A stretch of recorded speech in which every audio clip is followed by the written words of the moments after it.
Chapter 19 of the Srrws of Satan, where we finally do come face to face with Mavis Clare. And I have to say, I've been giving Marie Corelli kind of a hard time saying, like, oh, is this going to be your insert character? I have a feeling, just because of the content of the rest of this book, that this is the Mavis Clare is Marie Corelli's kind of, this is what she would love to be. This is the ideal self that she's using as a foil for Jeffrey Tempest.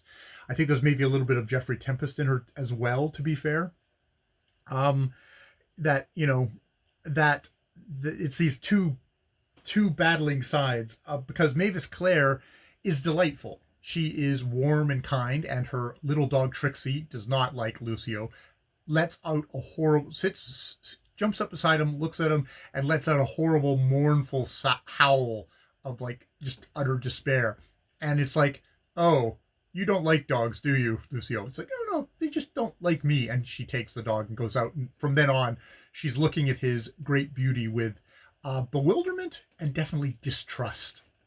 So she spots Lucio right off the bat, even if Jeffrey Tempest is completely blind to it himself, or only sees it in flashes, which are going to be far too late. Why I think that Mavis Clare is her ideal self is Mavis Clare has read both his book, which she found very clever, and his article, which she also found very clever. It's like, my article? I don't write for magazines anymore. It's like, oh, you did though, didn't you? You wrote that review of my book Differences, and you slated it really hard. And it's like, I found that very amusing, very funny. And it wasn't, she doesn't say it in a malicious way, just in like, oh, this is cool. It's added to my collection of all the critics who hate me. And she has a quote from Shlly, which is, I'm actually going to go in his preface to the Revolt of Islam. He has a quote, which is, I have sought to write as I believe that Homer, Shakespeare, and Milton wrote, with an utter disregard of anonymous censure. I am certain that calumny and misrepresentation, though it may move me to compassion, cannot disturb my peace. I shall understand the expressive silence of those sagacious enemies who dare not trust themselves to speak. I shall endeavor to extract from the midst of insult and contempt and maledictions those admonitions which may tend to correct whatever imperfections such censures may discern in my appeal to the public.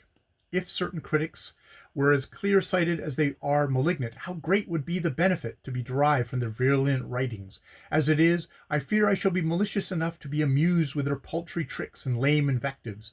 Should the public judge that my composition is worthless, I shall indeed bow before the tribunal from which Milton received his crown of immortality, and shall seek to gather, if I live, strength from that defeat, which may nerve me to some new enterprise of thought, which may not be worthless.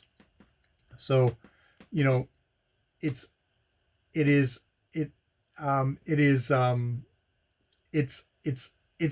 definitely the thing to go for. In Shelley's note, I'm going to put that in. Shlly on critics, obviously contemporary critics were yelling at him at the time. That he feels like he's getting just attacked. People are angry with him, and it's like I'm not going to listen to it. I'm going to try and pick out stuff that's like, okay, that's a fair criticism amongst all the calumny and maledictions and insult. I'll try and pick out the stuff that might help me improve my work.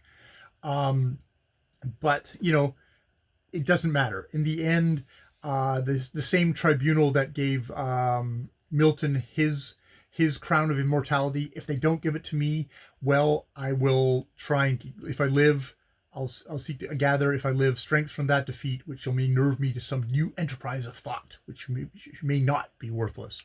So she is very much, she can read her critics. She apparently reads all her critics. I like my reviews. I like my reviewers all the same. If you have finished your tea, will you come and see them? So she's invited him to come and see her critics. And I'm curious to see, does she just have a wall of critics, or does she named some insects or bugs, her critics' names? I'm not quite sure.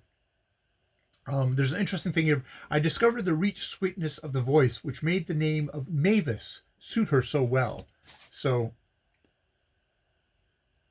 Mavis, what does it say about Mavis? A song thrush is Mavis. So, yes, a singing bird. So, very much, very much that.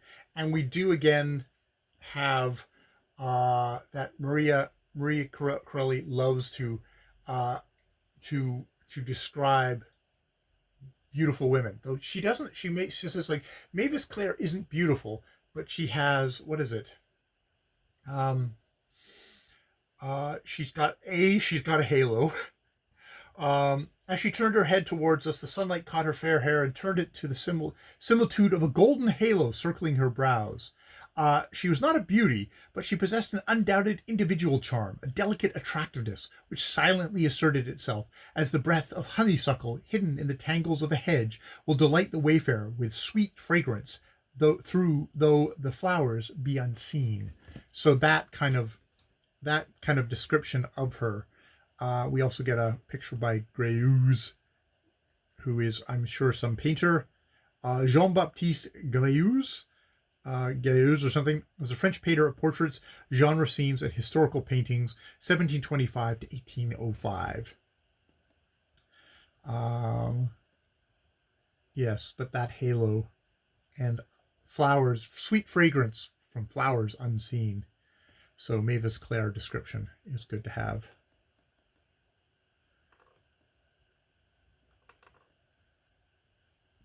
And put